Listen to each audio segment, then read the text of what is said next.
Hi green lovers, it's October 31st, 2021. Happy Halloween!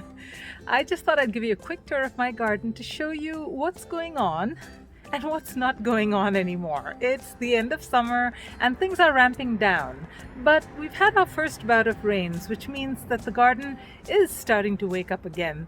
There's a lot of volunteer plants starting to grow, and some of my cool season plants are taking off as well. So let's take a look, shall we?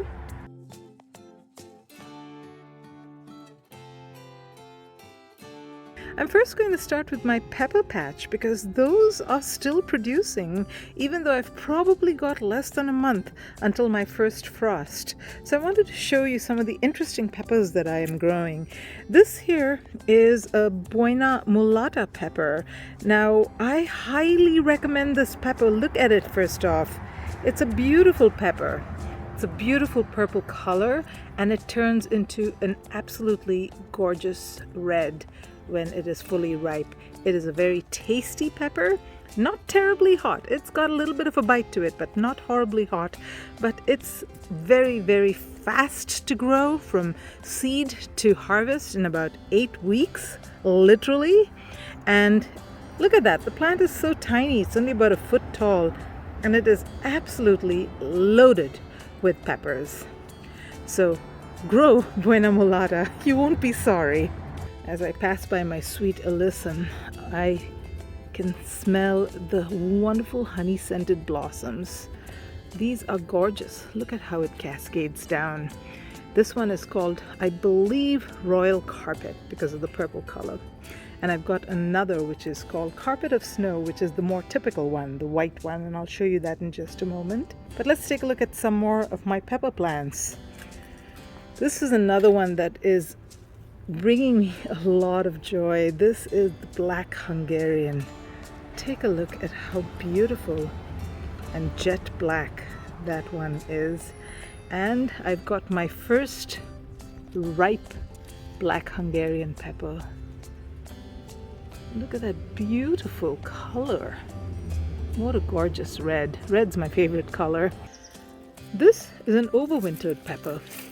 Just look how it is growing. This is a small plant that I overwintered in a little red solo cup, believe it or not. And this is still loaded with peppers. 1, 2, 3, 4, 5, 6, 7.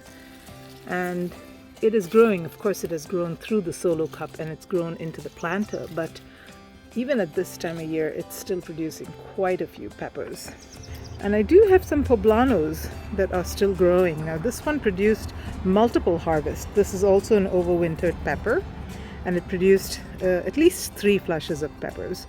I highly recommend overwintering peppers. They produce even more the second year and the third year. I don't know anything after that because I haven't grown them beyond that, but overwintered peppers do wonderfully for at least 3 years. Moving on to another little pepper planter that I have here. This one is growing Joe's Long Cayenne. Again, another super productive pepper. This is its first year of growth, but I've already harvested at least 3 times. 3 complete harvests from this, and it's still growing and growing and producing and producing. So this is another one that I highly recommend you growing. I do have some eggplants that are still looking beautiful, but they are not really producing very much. They are producing a few here and there. Look at that. That's a Japanese eggplant, and this one is, I believe, a Rosa Bianca. So here and there they're producing a few. I don't know whether I'd be able to do very much with those eggplants, but yeah, they're still producing little tiny ones towards the end of the season. Now I am going to try to overwinter these. Eggplants can be overwintered as well. So what you would do is you would cut it down and leave just a little bit of the stem and a couple of nodes on the Y.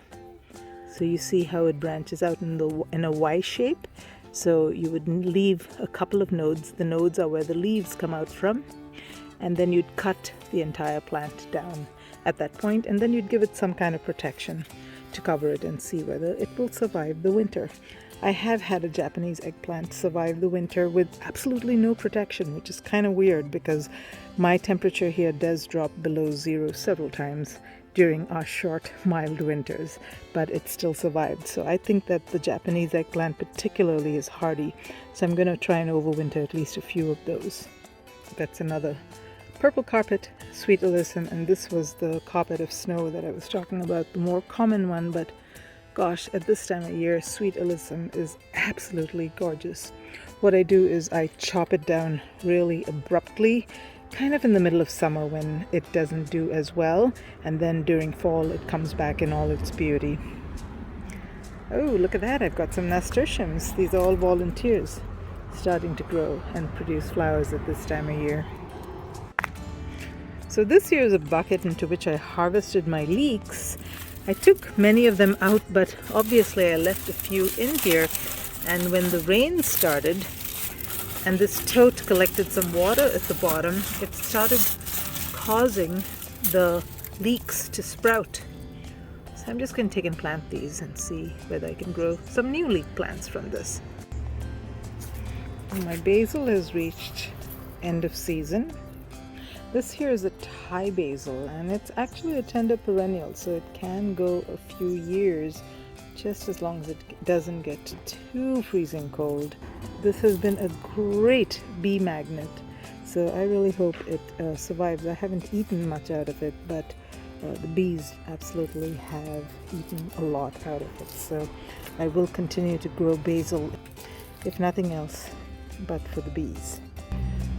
This here is a beautiful Love Lies Bleeding plant. It's a member of the amaranth family, and it grew so fast and produced these beautiful blossoms, and I am going to be growing a lot more of these next year. Simply gorgeous. I've got some giant Japanese red mustard that's starting to sprout there. This is the first time I'm growing that, so I'm excited about that. And here are some of the raised beds that I have planted cover crops in. As you can see, the cover crops are growing magnificently. There are a lot of little plants growing, but you'll also see these in between here and there. These are volunteer plants. These are borage, and every year I get a ton of borage. I planted it just once, and I've never had to plant borage anymore. Also a bee magnet, but yeah, there's a lot of it growing, much more than the bees can handle, and definitely these plants will grow big and take up this entire raised bed if I let them. So I might let maybe 3 or 4 plants grow, but the rest, they're all going to be pulled out eventually. But I will let them last through winter because I'm not doing anything else here. And it's great to keep a root in the soil because that really helps the soil microorganisms and biochemistry work really well. I've got a lot more cover crops growing here as well in this raised bed. This is the eggplant that overwintered by accident. I didn't do anything to overwinter it. I just came out one morning in early spring this year and saw it growing. It's a Japanese eggplant, and it was the first to produce for me, and obviously one of the last ones to produce as well. So I absolutely love that plant. Over here I have also got a lot of cover crops growing. I tried growing some Brussels sprouts, and then I kind of forgot about them, and I realized that they were all sitting and needed to be transplanted, so I went ahead and transplanted them, but they're clearly quite small, and there were a lot of aphids damage on them. So one of the things that you need to do regularly with brassicas at this time of year is come out here, and when you see the leaves curling like this, you want to open them up and see what's going on inside, because very often, as you can see here, there are aphids. Now, I'm not squeamish anymore. I used to be, but what I do is I squish them. And you need to do this, I'd say, at least every day, every other day, because these things multiply rapidly. So squish and kill them, and then go wash your fingers. Or if you're very squeamish about it, wear some gloves. I've tried the forceful water, but with our California drought, I don't feel good about wasting water, so I prefer to just come and take care of them by hand.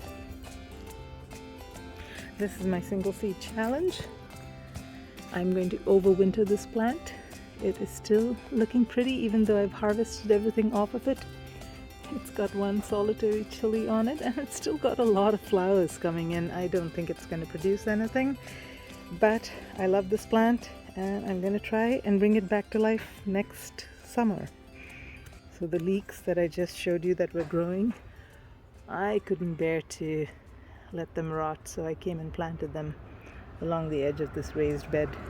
So let's see how they do. I have this little hoop tunnel that I showed you how to build in another video earlier this year. I will put a link in the description to that video if you're interested in how I built this hoop tower. But let's take a look inside. I've got a few things that I've put in here. This here is cilantro. Look at it. Plenty of cilantro growing. Let's see what else is happening here. I've got some tomato plants. I don't know why I'm growing them here still, but they're probably on their way out anyway. This is Chiji Misai. It's an Asian green. Look how pretty that is. I got this as a free seed packet in one of my Baker Creek seed orders, and I am in love with this green. It's gorgeous. It's got a mild taste and it's lovely. It's so pretty. I've also got some little gem lettuce growing here. One that is bolted. I let it bolt because I want to collect some seeds from it, but it's also a very tasty and a very heat tolerant lettuce if you live in a hot climate. So try little gem lettuce. It grows very fast and it can handle the heat like a champ. I've also got some artichokes that I started from seed that I need to put into a bigger size pot. Right, let's go out. This tote is growing some beautiful dino kale. This is the second year. I haven't chopped these down, and the leaves are not terribly huge the second year usually, but the kale is growing nicely and it produces quite a bit of food. I also have some cabbage and cauliflower that I grew earlier this year that didn't really produce because I had started them too late, but they seem to be coming back. I don't know what they're going to do. They're probably going to try and bolt, but as you can see, the leaves are beautiful, and I can harvest and eat the leaves. They taste exactly like cabbage or cauliflower. So that's another advantage of growing these brassicas. Even if they don't form a head, you can eat the leaves just like you would the flower. This here is a very interesting patch of brassicas. This is the third year that they are growing, and what I've been doing is I've just been cutting them down to the bottom every year and they sprout new plants. Now I do not know whether they're actually going to produce anything. This one over here is a Brussels sprouts plant, and it's got something coming out. I don't know whether those will eventually turn into Brussels sprouts or not, but I'm just letting them grow as an experiment to see what these plants do when you chop them down to the root but really leave the root in the ground. All of them have sprouted new leaves, and at the very least, again, I'm going to eat the leaves. These are growing beautifully. This I think is a Savoy cabbage. Yeah, look at that. During this time of year, the leaves of brassicas taste really sweet when the weather starts to cool off. Brassicas love the cool weather. That there is Swiss chard. It performs like a champ through the summer, not as heartily as it does during the cool weather, but look at it, it's all coming back during the cool weather. This is also one of those things that I just chop down to the ground and then it grows right back up. And this here, growing up, is Colleen. Colleen is my purple tree collard, one of the few plants that I have named. Now she is a perennial and she will come back year after year. Doesn't do terribly well during summer, but during fall, lots of leaves starting to grow. So I'm expecting some great harvests from Colleen this year. And here's the last little patch in my garden. I've got my peas growing all along there. Over here, I have got, again, some red Russian kale, some longevity spinach. I've got some chrysanthemums that keep coming back year after year. And this here is a giant Swiss chard, Ford hook giant Swiss chard. And that again is growing quite nicely at this time of year. Hiding behind there is a scarlet kale. And this here is another perennial tree kale that I grew from seed, also starting to bush out again. And this little patch here are some carrots that I never harvested that went to seed, and now look, they're producing volunteers. I love volunteers. They are so much healthier than plants that you plant from seed and transplant. So this time of year and through spring, I get a lot of volunteers popping up all over my garden. So I wanted to share with you all that I just reached 1,000 subscribers not too long ago, and I am so excited and so grateful to all of you who subscribe to my channel and regularly watch my videos. I will be posting a giveaway in the not too far future to celebrate my 1,000 subscriber milestone. So definitely subscribe so that you're the first to hear about it when I post that video. I hope you enjoyed my garden tour. I know it's end of the summer and not too much going on, but I'm excited for fall and I'm definitely excited for spring. And I hope you are as well. Until next time, live green and love your greens.